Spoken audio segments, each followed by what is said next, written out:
এই যে বেগম খালেদা জিয়া বাংলাদেশের 3 বারের প্রধানমন্ত্রী, যার নির্দেশে বাংলাদেশ উঠত এবং বসত। এখন কোন অবস্থা? এখন তো মৃত্যুর সজ্জায়, লাস্ট স্টেশনে। দোয়া করবেন আল্লাহ যেন সকারাতটা যেন আসান করে, দুনিয়া থেকে যাওয়ার সময় কলমা নিয়ে ইমান সাথে দুনিয়া যেতে পারে। এখানে আমরা কেউ থাকবো না, লাগতেছে আপনার কিছু, মোটেও না। মনীষীরা বলেন, ভাবিয়া করিও কাজ, করিয়া ভাবিও না। ঈসা আলাইহিস সালাম আসমান থেকে জমিনে আসবেন ফজরের নামাজের সময়। সিরিয়ার রাজধানী দামেস্কের জামে মসজিদে যখন ইমামতির মুসাল্লায় থাকবেন ইমাম মাহাদি আমার নবীর বংশ দিয়ে আসবেন। আর ইমাম মাহাদি হবেন এই নবীর উম্মতের লাস্ট গৌসুল আজম। ইমাম মাহাদি মুসাল্লায় থাকবেন, ঈসা আলাইহিস সালাম তাশরীফ আনবেন। ইমাম মাহাদি বুঝতে পারবেন আল্লাহর নবী ঈসা আলাইহিস সালাম তাশরীফ এনেছেন।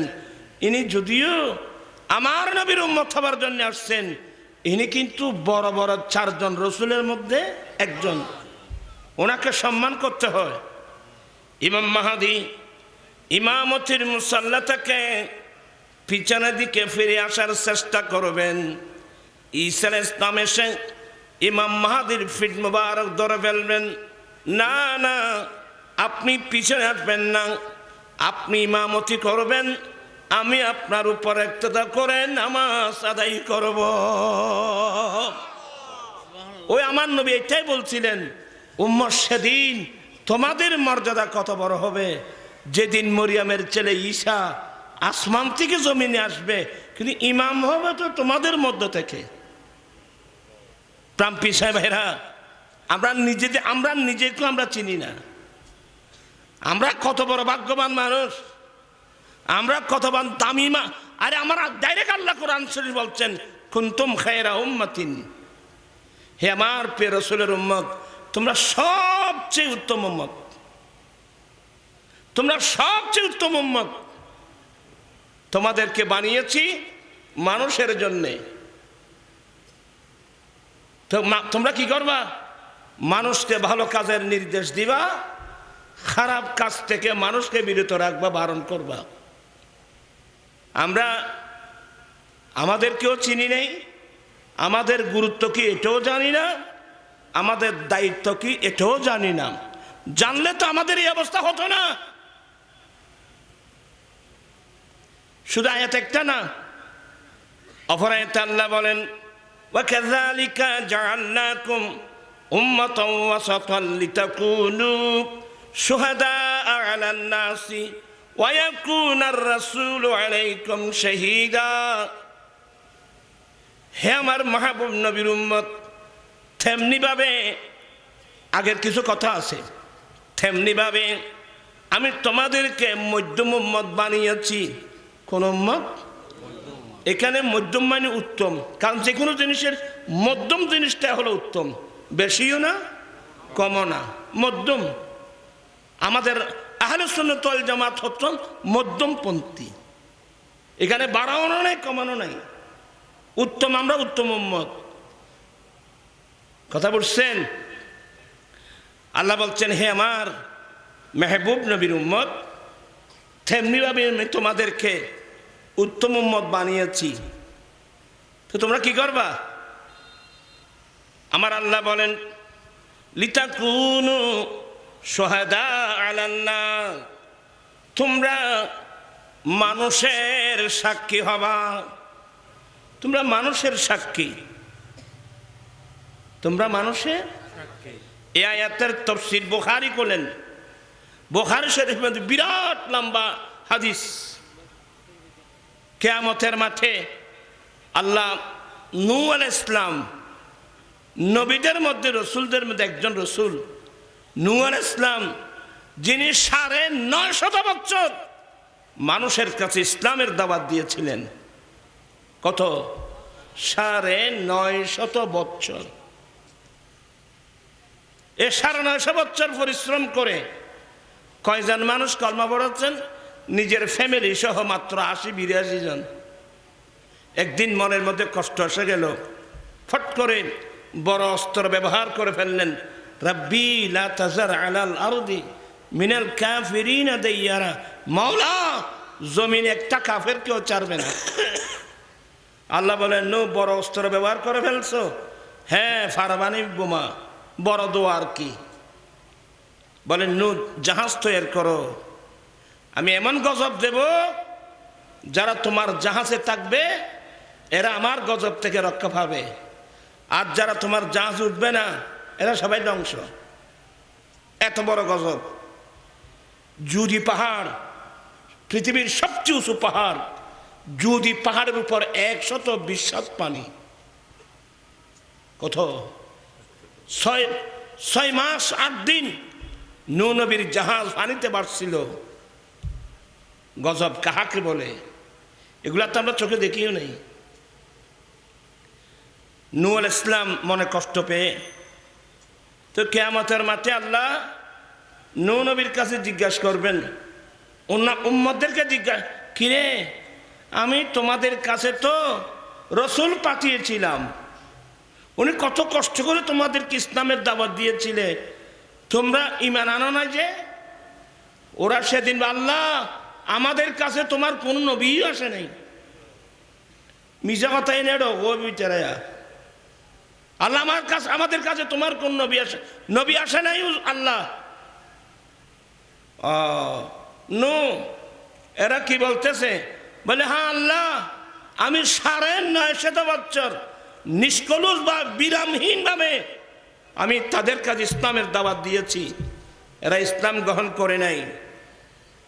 তখন ওনার উম্মত আপত্তি করবে, আচ্ছা আল্লাহ, তোমার নবী নূহ যদি আমাদের কাছে এসে থাকে বা আমাদেরকে ইসলামের দাওয়াত দিয়ে থাকে, তার সাক্ষী কে? এটাও তো একটা কথা। নূহ, তুমি যে এই দায়িত্ব পালন করেছো নবুয়তের, তোমার সাক্ষী কে?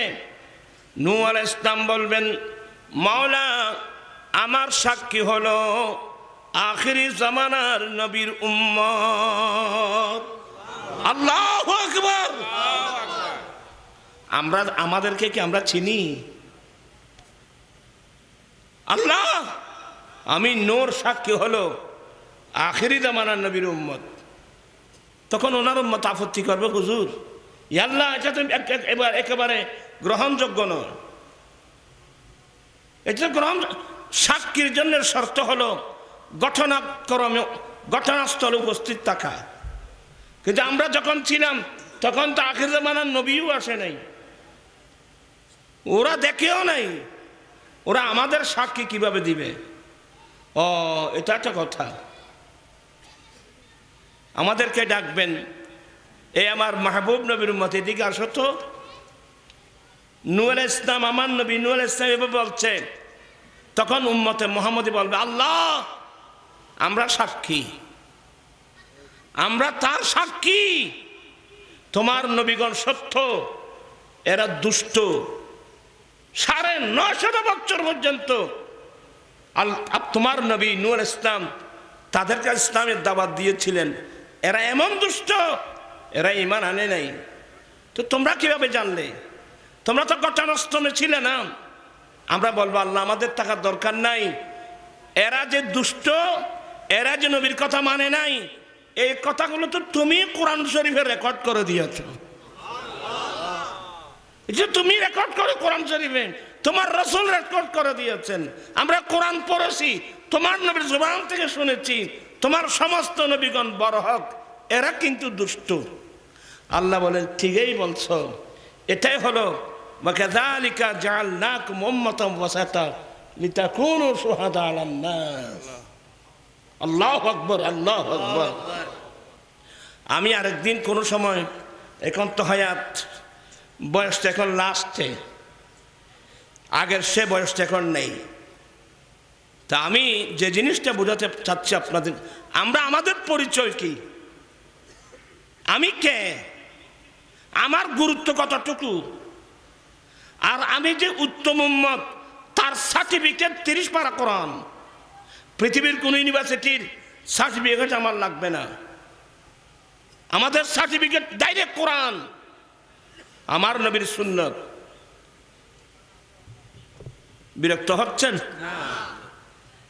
আমি আর এদিক এখনো দেরি হয়ে গেল, আমার আলোচনা এখানে না। আমি শুধু পরিবেশটা সুন্দর করার জন্যে, আপনাদের ঠিকভাবে বোঝানোর জন্য এই কথাগুলো বললাম। এবার আসুন, ওয়াদ-দুহা ওয়াল-লাইলি ইযা সাজা মা ওয়াদ্দাআকা রাব্বুকা ওয়া মা ক্বালা। এটার নাম সূরাতুদ দুহা। এটার আরেক নাম আছে সূরা মুহাম্মদ, আমার নবীর নামে নাম। কোরআন শরীফে একটা সূরা, সূরাতুদ দুহা। আল্লাহ বলেন যে এটা নাযিল করার পিছনে কিছু কারণ আছে, শানে নুজুল যাকে বলা হয়। আপনারা আলেম ওলামাদের জবানে শুনেছেন, আমার নবীর কাছে ওহী আসার পরে হঠাৎ আল্লাহ আমার নবীর উপরে ওহী প্রেরণ করা বন্ধ করে দিয়েছিলেন। আমার নবীর কাছে আল্লাহর পক্ষ থেকে ওহী আসার পরে হঠাৎ আল্লাহ নবীর কাছে ওহী পাঠানো কি করে দিয়েছেন? বন্ধ করে দিয়েছেন। আমার নবী বেকরার হয়ে গেল। আমার নবী এমন বেকরার হয়ে গেল না, কেন আল্লাহ আমার ওহী কেন বন্ধ করে দিলেন? এটার সুযোগ নিয়েছে আবু লাহাবের স্ত্রী, শয়তান দুষ্টু মহিলা। আবু লাহাব তথা অনেক কাফেররা সুযোগ নিয়েছে। মোহাম্মদ আবু লাহাবের স্ত্রীতে বেশি খারাপ কথা বলছে, আমার বলতে শয়তান, মা আরা শয়তানাক, নাউজুবিল্লাহ বলেন। তো আপনার কাছে যে শয়তান আসতো না, তাকে তো দেখা যাচ্ছে না, নাউজুবিল্লাহ বলেন। এখানে শয়তান মানে জিবরিলের কথা বলছে। আরেক পর্যায়ে বলতেছে, মুহাম্মদ আসলে তোমার কাছে ওহী না আসার পিছনে কারণ তোমার রব তোমার উপর অসন্তুষ্ট হয়েছে, তোমার রব তোমাকে ছেড়ে দিয়েছে, তোমার রব তোমাকে ছেড়ে দিয়েছে। নাউজুবিল্লাহ বলছেন।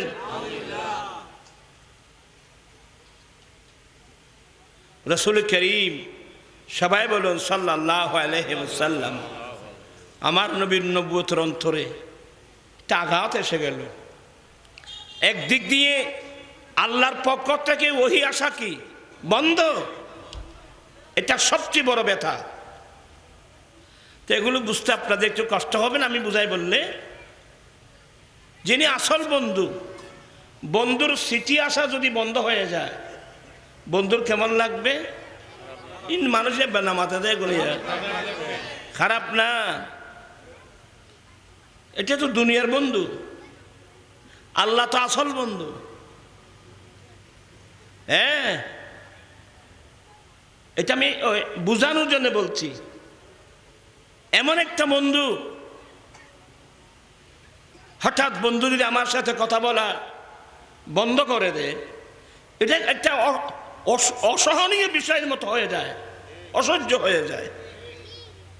আমার আল্লাহ আমার নবীর কাছে ওহী পাঠানো বন্ধ করে দিলেন। মনের নবীর অন্তরে বড় ব্যথা। অপর দিক দিয়ে এটা কি পুঁজি করে ওই দুষ্ট মহিলা, ওই কাফেররা সুযোগ নিয়ে বলছে মুহাম্মদের রব মুহাম্মদের উপর নারাজ হয়ে গেছে, মুহাম্মদকে ছেড়ে দিয়েছে। তাদের এই কথাগুলো আমার নবীর কান মোবারকে আসতে দেরি, নবীর অন্তরের আঘাতের মধ্যে আরো আঘাত বেড়ে গেল। এটা তো আগুনের মধ্যে ঘি ঢেলে দেওয়ার মতো। আমার নবী মনে কষ্ট পেয়ে নিলেন।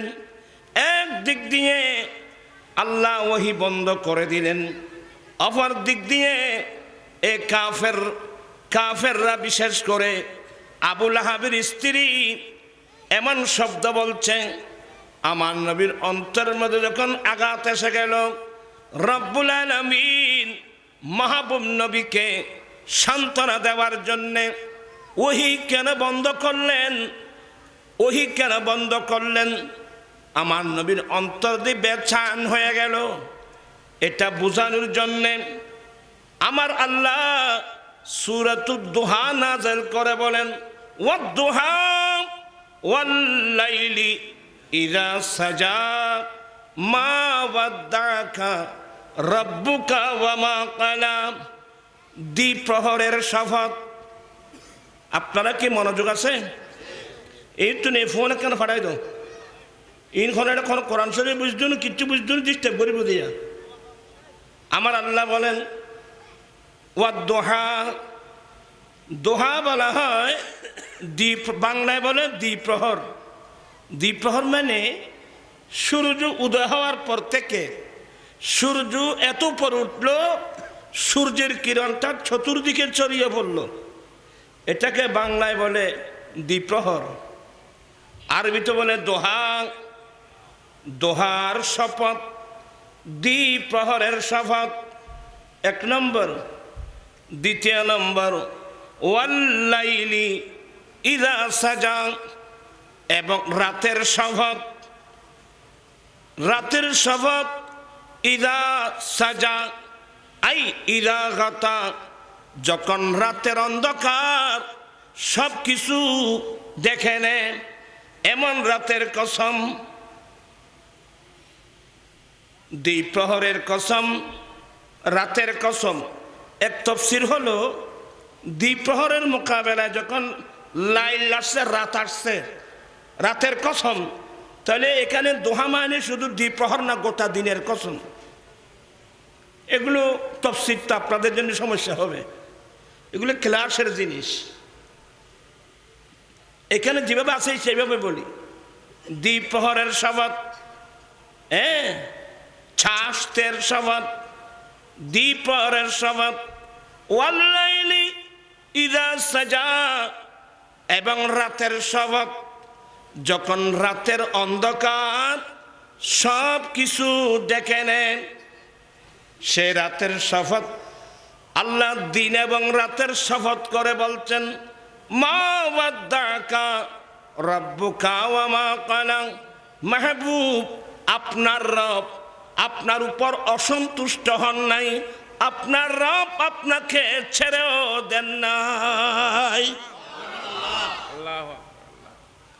ডাইরেক্ট রব্বুল আলামিন ঘোষণা দিচ্ছেন তোমার রব তোমাকে ছেড়েও দেয় নাই, তোমার উপর অসন্তুষ্ট হন নাই। যখন আয়াত নাযিল হয়ে গেল, নবীর অন্তরের চেহারার মধ্যে কি এসে গেল? আনন্দ এসে গেল। তো এই কথাটা বলার জন্যে দিন আর রাতের কসম কেন বললেন? এটা ইঙ্গিত হলো মাহবুব ওহী আসার পরে ওহী বন্ধ করে দেওয়া। যেমন দিনের পরে কি আসে? দিনের পর যখন রাত আসে তো আল্লাহ রাত জড়ি দিয়ে দে।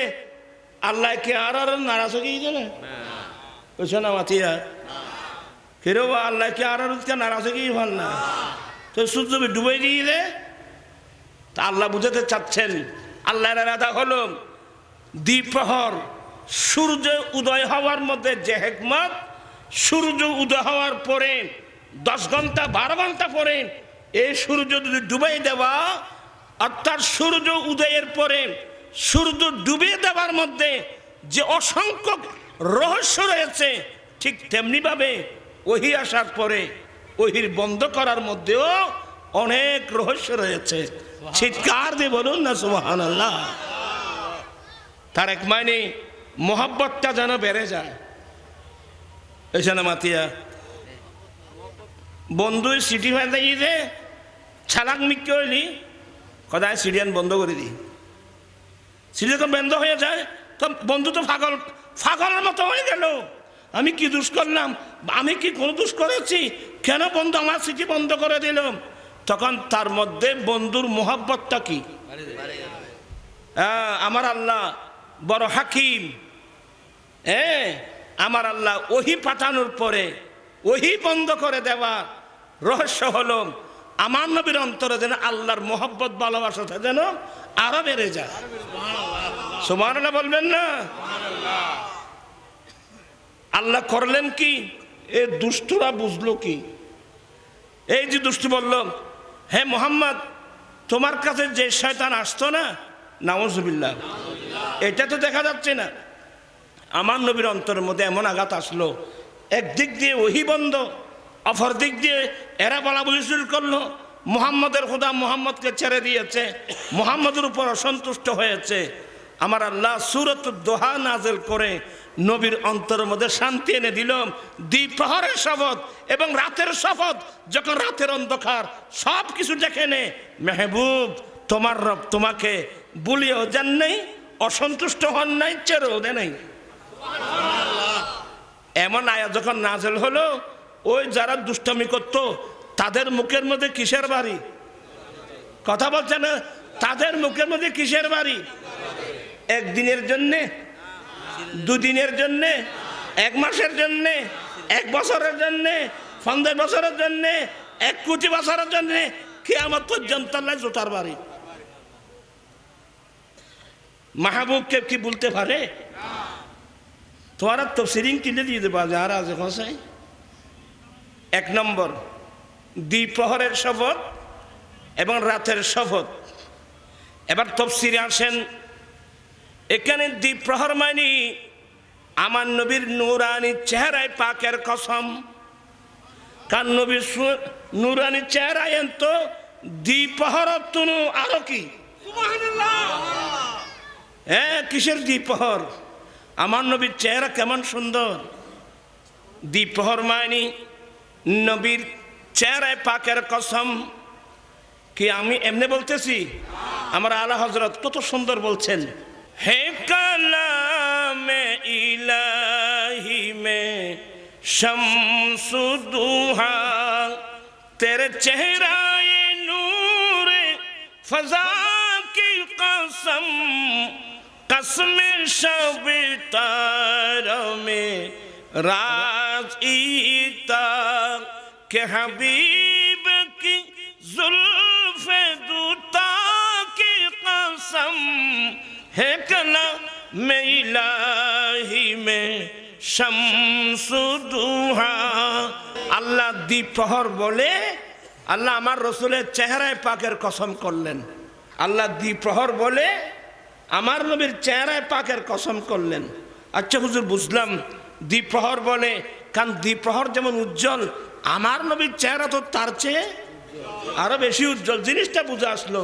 কিন্তু ওয়াল্লাইলি ইজা সাজা এবং রাতের শপথ, যখন রাতের অন্ধকার সব কিছু দেখে নেয়, তখন অর্থ কি দাঁড়াবে? তখন অর্থ বলে রাতের কসম মাইনি আমার নবীর নূরানি চেহারায় পাকের উপরে নিচে ডানে বামে কালো কালো লুম মুবারক, দাড়ি মুবারক, জুলফ মুবারক, এগুলো সব কালো না? মানুষ হবে না? রাতের অন্ধকার যেমন কালো, এখানে অন্ধকার বলতে আমার নবীর দাড়ি মুবারক, চুল মুবারক, জুলফ মুবারকের কসম করে বলছেন, মেহবুব তোমার চেহারার কসম, তোমার চুল মুবারক, দাড়ি মুবারকের কসম, তোমার রব তোমাকে ভুলেও যায় নাই, ছেড়েও দেয় নাই। ছটকে আর বলে সুবহানাল্লাহ।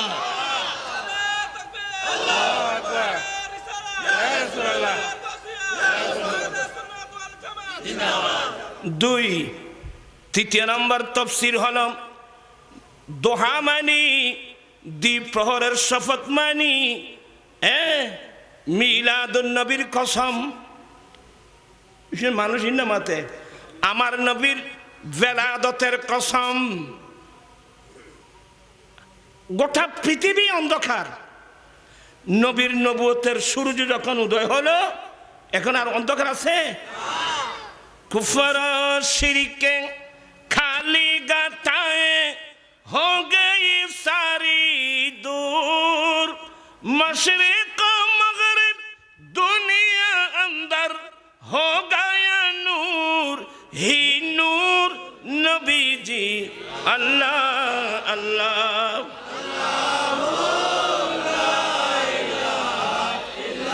এখানে দোহা মানি আমার নবীর ভেলাদতের দিনের কসম। যেদিন আমার নবী দুনিয়ায় আসছেন, মিলাদুন নবীর কসম। ওয়াল্লাইলি ইযা সাজা মানি রাতের কসম। যখন রাতের অন্ধকার সব কিছু ডেকে নে, এখানে রাত মানি মেরাজুন নবীর কসম, এখানে রাত মানি মেরাজুন নবীর কসম। কারণ নবীকে আল্লাহ মেরাজে নিয়ে গেছেন দিনের বেলায় না রাতের বেলায়? এগুলো কোথায় পাবেন? একটা বিখ্যাত তফসিরের কিতাব তফসিরে আজিজি শরীফ, শাহ ওয়ালিউল্লাহ মুহাদ্দিস দেহলভী রহমতুল্লাহ আপন ছেলে আব্দুল আজিজ মুহাদ্দিস দেহলভী ফারসি ভাষায় তফসির লিখছেন। তফসিরে আজিজি শরীফের মধ্যে এই তফসিরগুলো আছে, আপনারা দেখে নিতে পারেন। অনেকে মনে করবেন যে আমি করতে করতে বলছি, আরে আমি শুধু এই আয়াতের আরে তফসিরে ফখরুদ্দিন, তফসিরে কবির কুলেন, তফসিরুল মানি শরীফ কুলেন, তফসিরুল বায়ান শরীফ কুলেন, আমি কয়টা তফসিরের কথা বলবো বাবু? এটা আটলান্টিক মহাসাগর, কথা বলছেন। আমরা যে কত বড় ভাগ্যবান। আল্লাহ বলেন তাহলে এক তফসির হলো মিলাদুন নবীর কসম। কারণ আমার রসুল যখন মা আমেনার গর্ভ থেকে দুনিয়ায় আসলেন, ওর সূর্য উদয় হলে দ্বিপ্রহর হয় কখন, তখন এই সূর্যের আলোতে গোটা পৃথিবীর অন্ধকার দূরীভূত হয়ে যায়, সব স্পষ্ট হয়ে যায়। মুস্তাফা যখন মা আমেনার ঘরে তশরিফ আনছেন, মা আমেনা বলেন আমার বেটা মুহাম্মদ সাল্লাল্লাহু আলাইহি সাল্লাম যখন দুনিয়াতে ভূমিষ্ঠ হলেন, আমার বেটা শরীর থেকে একটা জুতি বের হয়েছে, একটা আলু বের হয়েছে। আমি আমেনা মক্কার জমিনে বসে আমার ছেলের এই নূরের মাধ্যমে আমি ফারসের কিসরা বাদশার রাজপ্রাসাদ চোখে দেখলাম। আমি কয়টা হাদিস বলবো বাবু? ইরান এমন একটা রাষ্ট্র, এটা ফারস্য এলাকা, একটা অগ্নি পূজারীদের আড্ডা ছিল, যারা আগুন পূজা করতো। এই মানুষ বেনা মাথে দে কি পূজা? আগুন পূজা। আগুন পূজারীদের একবারে হেডকোয়ার্টার ছিল ইরান।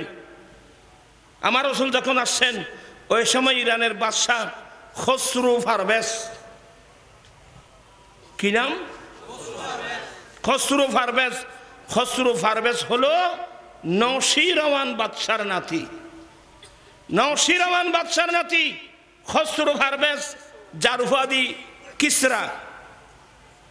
একটা মুসলমান রাখবেন, ইরানের বাদশার উপাধি হয় কিসরা, রোমের বাদশার উপাধি হয় কাইসার, হাবশের বাদশার উপাধি হয় নাজ্জাশী। এগুলো এটা আলাদা একটা চ্যাপ্টার। এখানে দোহা মাইনি আমার রসুল ভেলাদতের দিনের কসম, মিলাদুন নবীর কসম, ওয়াল্লাইলি সাজা মাইনি মেরাজুন নবীর রাতের কসম, নবীর মেরাজের কসম। তো এটা অনেক লম্বা একটা তফসির, ওইদিকে আমি যাব না, এতটুকু।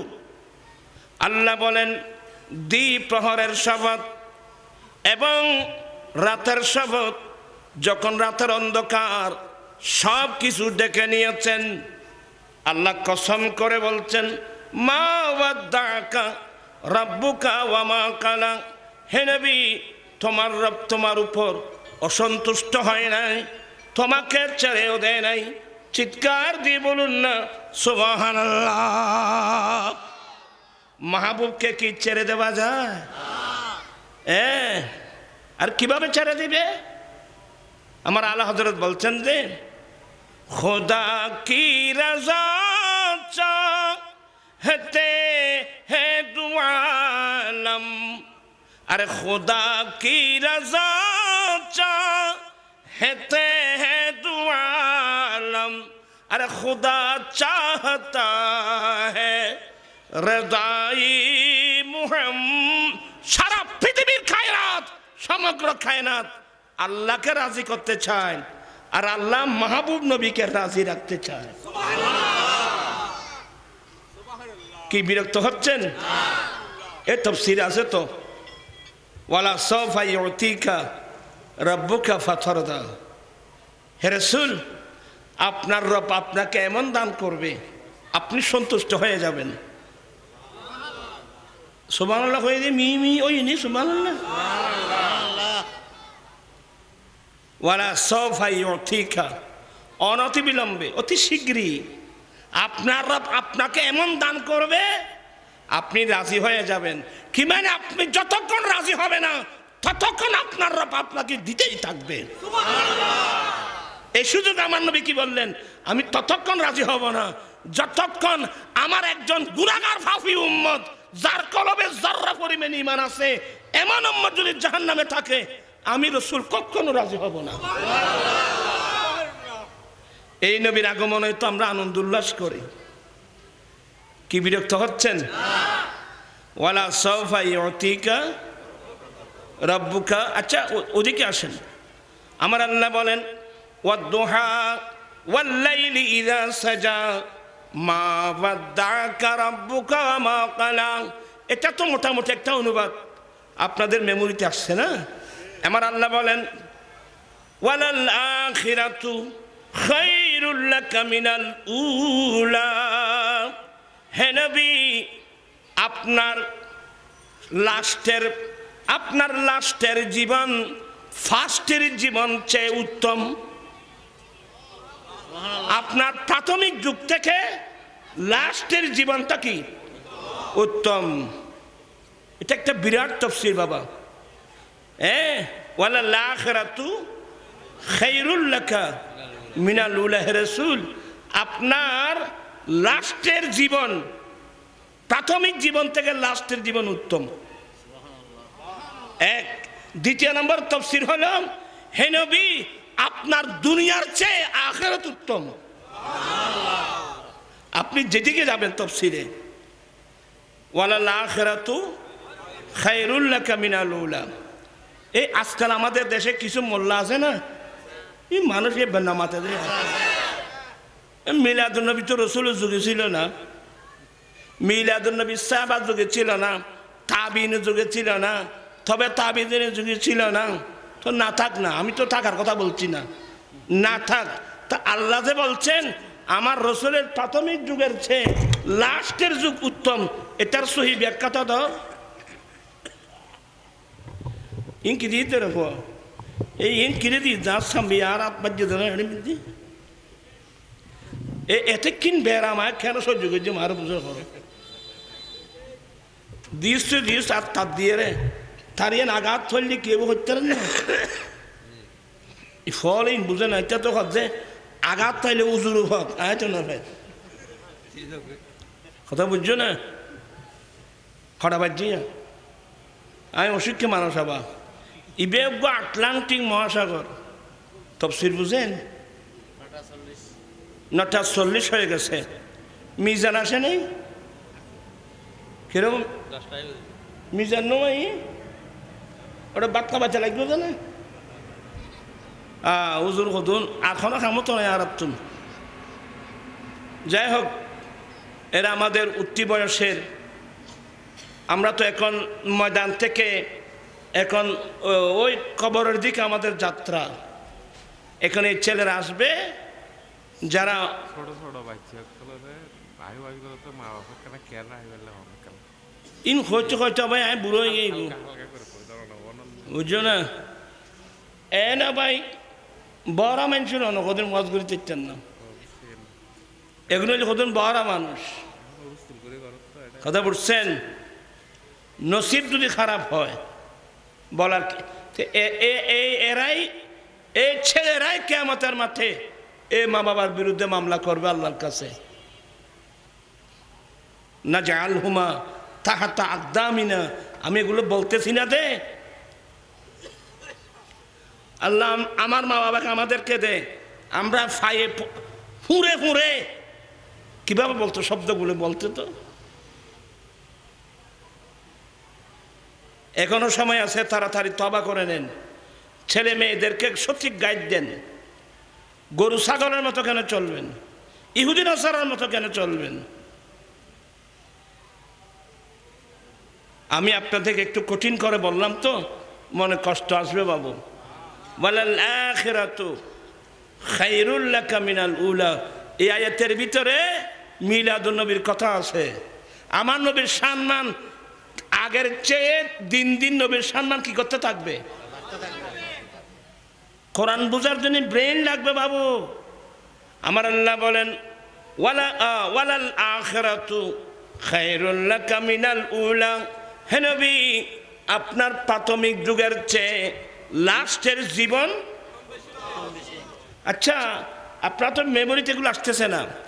আমার রসুলের যুগে একটা যে কোরআন, এটা তো বলিয়া মাকারও ছিল না।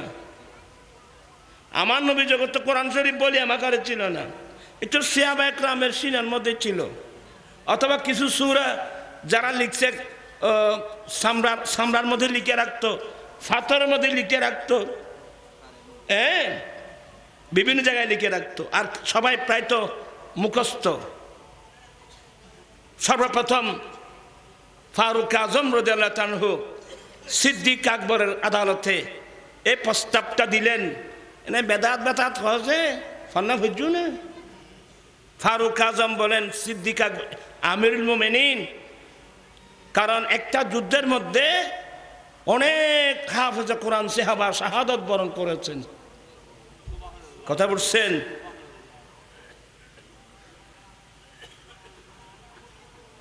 সিদ্দিক ফারুক আজম ভয় পেয়ে গেলেন, এভাবে যদি হাফেজে কোরআন সাহাবা যুদ্ধের মাঠে গিয়ে যদি শহীদ হতে থাকে, আগামীতে তো নবীর উম্মত যারা আছে এরা আল্লাহর কোরআন পাবে কোথায়?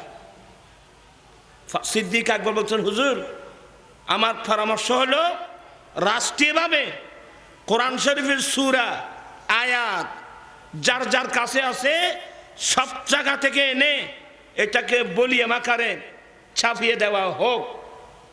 আমি এগুলো বুখারীর হাদিস বলতেছি।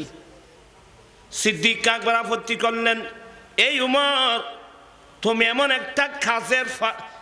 একটা কাজের পরামর্শ দিচ্ছ, মাল্লাম ইয়াফআল রাসূলুল্লাহি সাল্লাল্লাহু আলাইহি সাল্লাম ওয়ালাম ইয়ামুরহু, যেই কাজটা স্বয়ং আমার নবী করেন নাই, করার জন্য নবী পারমিশন দেন নাই। বলে, হ্যাঁ হুজুর, এটা আমার রাসূলও করেন নাই, করার জন্য পারমিশনও দেন নাই, কিন্তু কাজটা তো হুজুর খুব ভালো। স্কুল কলেজ ইউনিভার্সিটির ছাত্ররা যারা বেদাত চিল্লি করে, একটু ভালো করে ওয়াজ শুনেন। সিদ্দিক আকবর আপত্তি করলো, ওমর, তুমি এমন কাজের পরামর্শ দিচ্ছ, মালাম ইয়াফআল রাসূলুল্লাহ, যে কাজটা রাসূল করেন নাই, করার জন্য নির্দেশও দেন নাই। বলে, হুজুর, রাসূল করেন নাই, করার জন্য নির্দেশও দেন নাই, কিন্তু কাজটা তো খুব ভালো। আপনি একটু চিন্তা করেন। দেখা গেল সিদ্দিক আকবরের মেমোরিতে এসে গেল, হ্যাঁ, এটা কাজটা, কারণ কোরআন শরীফটা যদি বলি আমাকে না আসে, আগামীতে মুসলমানরা কোরআন পাবে কোথায়? এভাবে যদি হাফেজে কোরআন মারা যায়, আমি কি বুঝাতে পারছি? যারা কথায় কথায় বেদাতের ফতোয়া দেয়, এদের ব্রেনে কিছু নেই। আচ্ছা, এগুলো কি করবেন? আদালতের মধ্যে মজলিসে শুরার এই প্রস্তাব নিয়েছেন সিদ্দিক আকবর, যে আল্লাহর কোরআনটা যার কাছে কার কোন কোন সূরা আছে, কোথায় লেখা আছে, এগুলোকে রাষ্ট্রীয়ভাবে বলিয়ে মাকারে ছাপিয়ে দেওয়া হোক। মজলিসের শুরার প্রত্যেকটা সদস্য বলেন, আমিরুল মুমিনিন, আপনি এমন কাজের প্রস্তাব দিচ্ছেন যে কাজটা রসুল নিজে করে নাই, করার জন্যে আদেশও দেন নাই, নির্দেশও দেন নাই।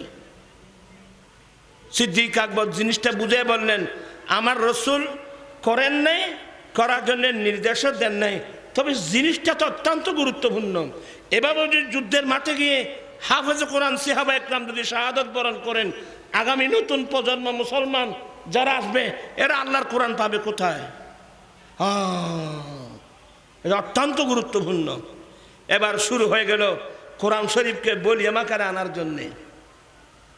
কিন্তু কোরআন শরীফকে বলিয়া মাকারে আনছেন, কিন্তু কোরআন শরীফের জের, জবর, নুক্তা, মদ্দা কিছু নেই। করতে পারবেন? এটা করছেন হাজ্জাজ বিন ইউসুফ। তোরা তেনে বেকিন বেদাত করে উড়ে ফেলাইতে একটু এই তাফসীরে গেলে দেখবেন যে আল্লাহ যে কোরআনে বলছেন, ওয়ালাল আখিরাতু খায়রুল লাকা মিনাল উলা, নবী গো, তোমার প্রাথমিক জীবনের চেয়ে লাস্টের জীবন উত্তম। আমি বাস্তব আলোকে দেখাই দিচ্ছি বর্তমান গোটা বিশ্বে কতগুলো তাফসীরের কিতাব, কোরআন শরীফ তো না, একটা কোরআনের তাফসীর লিখতে লিখতে লিখতে লিখতে হাজার হাজার কোরআন পাকের তাফসীর লেখা হলো, বিরাট তাফসীরের ভান্ডার। এগুলো কি প্রাথমিক যুগে ছিল? সাহাবার যুগে ছিল? তাবিনের যুগে ছিল? তবে তাবিনের যুগে ছিল। আল্লাহু আকবার। ওয়ালাল আখিরাতু খায়রুল লাকা মিনাল উলা। আমি এতটুকু থাকলাম, আমি অসুস্থ মানুষ। তাফসীর মানে বুঝেন, এটা একটা আটলান্টিক মহাসাগর। আপনি আটলান্টিক মহাসাগরের মধ্যে সাঁতার কাটতে থাকবেন, কুল কিনারা পাবেন না রে বাবা। আল্লাহর কালাম জামিউল কালিম, সেন্টেন্স ছোট, অর্থ কিন্তু আটলান্টিক একটা মহাসাগর বা মাম সমুদ্র। ইং হল্ল তোরা আর মাইকগুলো লাগাই দিয়ে তোরা ইন্দি গম্মার পাইব। আপনাদেরকে বলবো, নিজে কোরআন শরীফ পড়ুন।